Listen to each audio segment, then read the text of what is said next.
Seja bem-vindo ao DRN Audiolivros. Se não for inscrito ainda, peço que se inscreva no nosso canal. Acompanhe os nossos audiolivros aí. A gente tem bastante conteúdo. Se você deseja um livro e não tiver no canal ainda, deixa nos comentários aí que eu sempre faço uma lista e tento ir atrás assim que possível. Se quiser nos dar uma força, a gente tem o Apoia-se, o Seja Membro e também o Pix. Sempre fica na descrição do canal e na descrição dos vídeos. E muito obrigado por estar acompanhando a gente nessa jornada. E vamos para as nossas leituras. 19. Ó livro, qual é o meu destino? Qual é o segredo da vida? Ver apêndice F. Por que todo mundo estava me olhando? Eu não podia fazer nada se era o único ex-deus ali.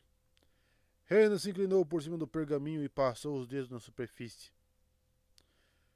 Frank copiou essas linhas das costas do Tyson. Como você já deve imaginar, parece mais um manual de instruções do que uma profecia. Eu estava à beira de um ataque de pânico. Queria arrancar o pergaminho da reina e ler a notícia. Meu nome era mencionado? Eu ser oferecido em sacrifício não poderia satisfazer os deuses, poderia? Se os Olimpianos começassem a sacrificar uns aos outros, isso abriria um precedente horrível. Meg encarou o pote de jujubas enquanto os galgos olhavam para ela. Qual deus morre? Bom, essa linha especificamente. Reina apertou os olhos e empurrou o pergaminho para Frank. Que palavra é essa? Frank ficou constrangido. Estilhaçado. Desculpa, eu estava escrevendo rápido. Não, tudo bem. Sua caligrafia é melhor do que a minha. Vocês podem só me contar o que diz aí? Supliquei. Certo, desculpa, disse Reina. Bom, não é exatamente poesia como o soneto que você descobriu em Indianápolis. Reina! Tudo bem. Diz. O que deve ser feito no dia de maior necessidade? Reunir os ingredientes para uma oferenda do tipo 6. Ver apêndice B. Estamos ferrados, choraminguei. Nunca vamos conseguir reunir esses... o que quer que forem. Essa parte é fácil, garantiu Frank. Ela tem a lista de ingredientes. Disse que só tem coisas comuns. Ele fez sinal para a reina continuar. A acrescentar o último suspiro do Deus que não fala quando sua alma for libertada, leu Reina em voz alta, e vidro estilhaçado. Em seguida, a oração de conjuração de deidade única, ver apêndice C, deve ser murmurada no arco-íris. Ela respirou fundo.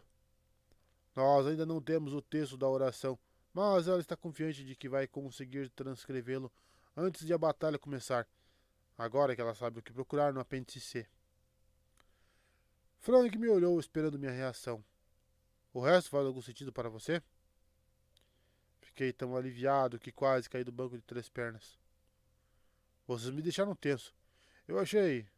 Bom, já fui chamado de muitas coisas antes, mas nunca de o Deus que não fala. Parece que temos que encontrar o tal Deus silencioso de quem falamos antes e... Uh, matá-lo? Perguntou Reina. Como matar um deus poderia agradar os deuses? Eu não tinha uma resposta. Por outro lado, muitas profecias pareciam ilógicas até acontecerem. Só em retrospecto é que pareciam óbvias. Talvez, se a gente soubesse de que Deus estamos falando, bati com o punho no joelho. Tenho a sensação de que eu deveria saber, mas está enterrado bem fundo. Uma lembrança obscura. Vocês já olharam na biblioteca, procuraram no Google, essas coisas?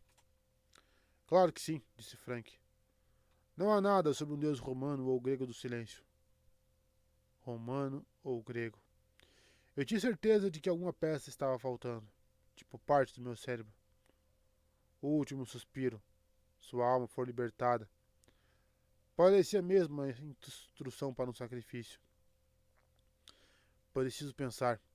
Quanto ao resto das instruções, vidro estilhaçado parece um pedido estranho, mas Acho que dá para encontrar com facilidade. A gente pode quebrar o pote de jujuba, sugeriu Meg. Reina e Frank a ignoraram educadamente. E a parte sobre a deidade única? Perguntou Frank. Acho que isso quer dizer que não vamos receber um grupo de deuses descendo de uma carruagem? Provavelmente não, concordei. Mas minha pulsação acelerou. A possibilidade de poder falar com pelo menos um colega olimpiano depois de tanto tempo, de chamar ajuda divina de primeira qualidade, de peso, criada à solta em fazendas da região. Achei a ideia ao mesmo tempo empolgante e apavorante. Eu poderia escolher que Deus chamaria, ou isso seria predeterminado pela oração? Ainda assim, um Deus pode fazer toda a diferença. Meg deu de ombros. Depende do Deus. Isso magoou, falei. E a última parte? Perguntou Reina. A oração deve ser murmurada no arco-íris. Mensagem de íris. Falei, feliz de poder responder uma pergunta depois, pelo menos. É uma coisa grega, um jeito de suplicar a íris, deusa do arco-íris, para levar uma mensagem. Nesse caso, uma oração até o Monte Olimpo. A fórmula é bem simples. Mas, Frank fazendo a testa, Percy me contou sobre as mensagens de íris. Não estão funcionando, não é? Desde que toda a nossa comunidade ficou silenciosa. Comunicação, pensei. Silenciosa. O Deus silencioso. Senti como se tivesse caído no fundo de uma piscina muito fria. Ai, sou tão burro. Meg riu, mas resistiu a emitir muitos comentários sarcásticos que certamente enchiam sua mente.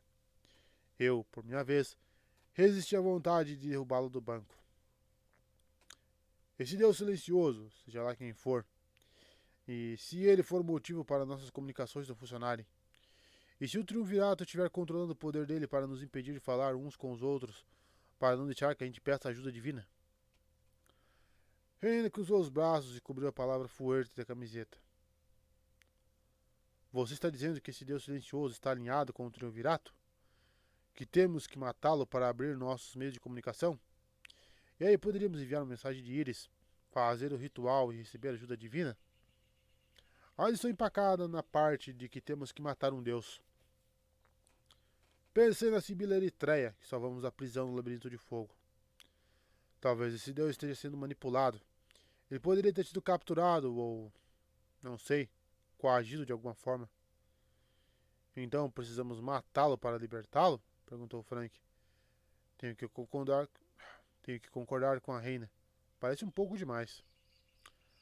Só tem um jeito de descobrir, disse Meg. A gente vai até aquele lugar, o tal Sutro. Posso dar jujuba para os cachorros? Sem esperar permissão, ela pegou o pote de jujubas e o abriu. Auron e Argenton, depois de ouvirem as palavras mágicas jujuba e cachorros, não rosnaram nem fizeram um picadinho de Meg. Eles se levantaram, foram até o lado dela e ficaram sentados olhando para Meg, os olhos de pedra enviando a mensagem. Por favor, por favor, por favor. Meg deu uma jujuba para cada um e comeu duas.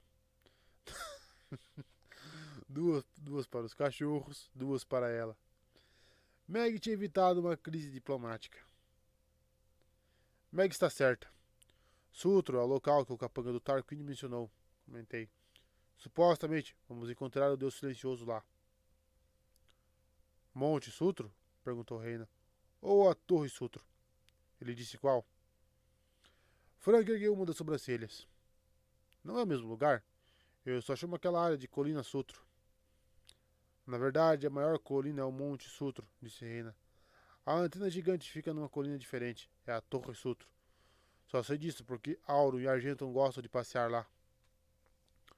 Os galgos viraram a cabeça ao ouvirem a palavra passear, mas voltaram a observar a mão de Meg dentro do pote de jujubas. Tentei imaginar Reina passeando com os cachorros por diversão. Perguntei-me se Lavínia sabia que esse era o passatempo dela. Talvez Lavínia se dedicasse tanto a explorar a região só para tentar superar sua pretora, da mesma forma que seu local preferido para pensar era o que ficava acima do de Reina. Mas então decidi que tentar fazer uma análise psicológica da minha amiga de cabelo rosa, praticante de sapateado e portadora de mano balista, era uma guerra perdida. Esse tal Sutro fica aqui perto? Meg estava atravessando lentamente todas as jujubas verdes, o que estava deixando os dedos dela verdes de um jeito diferente. Fica do outro lado da baía, em São Francisco, disse Reina. A torre é enorme, dá para ver toda a Bay Area. Que lugar estranho para deixar alguém preso, comentou Frank. Mas não é mais estranho do que embaixo de um carrossel. Tentei lembrar se eu já tinha ido à Torre Sutro, ou em algum dos outros vários lugares chamados Sutro em São Francisco. Nada me veio à mente, mas as instruções dos livros sibirinos me deixaram nervoso. O último suspiro de um deus não era um ingrediente que a maioria dos templos romanos antigos guardava na despensa. E libertar a alma de um deus era mesmo uma coisa que os romanos não deviam fazer sem a supervisão de adultos. Se o deus silencioso fosse parte do esquema de controle do triunvirato, por que Tarquínio teria acesso a ele? O que Tarquínio quis dizer com dobrar a guarda para proteger o local do deus? E o que ele disse sobre a Sibila?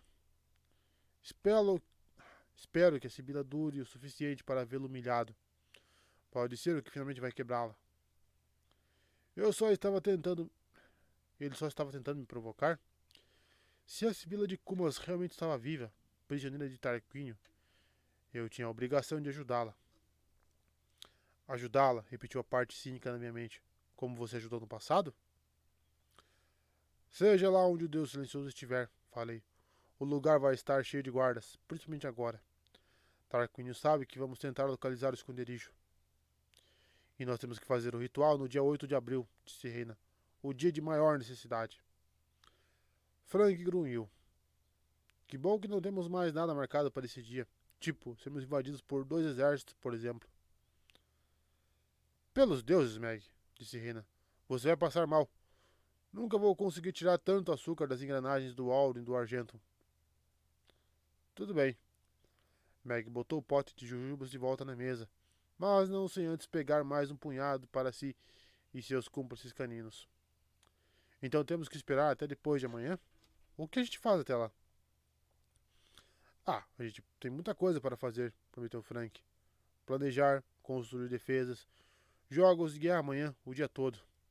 Nós temos que debater com a Legião todos os cenários possíveis. Além disso, a voz dele falhou, como se ele tivesse percebido que estava prestes a falar algo em voz alta que era melhor guardar para si. Sua mão foi na direção da bolsinha onde ele guardava o graveto queimado. Perguntei-me se ele tinha recebido alguma informação adicional de ela e Tyson. Talvez mais divagações sobre pontes, fogo, etc, etc, etc. Se sim, Frank não queria compartilhar. Além disso, recomeçou ele, vocês precisam descansar para a missão. Vamos ter que sair para ir a Sutro bem cedo no aniversário do Lester. A gente pode não chamar assim? Pedi. E quem são vocês? Perguntou Reina. A gente talvez precise de outra votação no Senado para decidir quem vai na missão. Que nada, disse Frank. A gente pode até falar com os senadores, mas isso é claramente uma extensão da primeira missão, não é? Além disso, em situações de guerra, você e eu temos total poder executivo. Reina olhou para o colega. Olha, Frank Zhang, você andou estudando o Manual dos Pretores. Um pouco, talvez. Frank limpou a garganta. Mas a gente sabe quem tem que ir. Apolo, Meg e você. A passagem para o Deus Silencioso tem que ser aberta pela filha de Belona. Mas... Reina olhou para todos ao redor da mesa. Não posso sair no dia de uma batalha importante. O poder de Belona tem tudo a ver com a força dos números. Eu preciso liderar as tropas. E você vai, prometeu Frank, assim que voltar de São Francisco. Até lá eu protejo o acampamento. Deixa comigo. Reina hesitou, mas pensei ter visto um brilho nos olhos dela. Tem certeza, Frank? Quer dizer, sim, claro que você tem. Eu sei que consegue, mas... Vou ficar bem. Frank sorriu com sinceridade. Apolo e Meg precisam de você nessa missão. Vai lá. Por que Reina parecia tão empolgada? O trabalho dela deveria ser bem difícil para, mesmo depois de carregar o peso da liderança por tanto tempo. Ela estava ansiosa para viver uma aventura do outro lado da baía e matar um deus. Talvez seja melhor mesmo, disse ela com relutância obviamente fingida. Combinado então. Frank se virou para Meg e para mim. Vamos descansar. Amanhã vai ser um dia bem agitado. Vamos precisar da sua ajuda com os jogos de guerra. Tenho uma função especial em mente para os dois.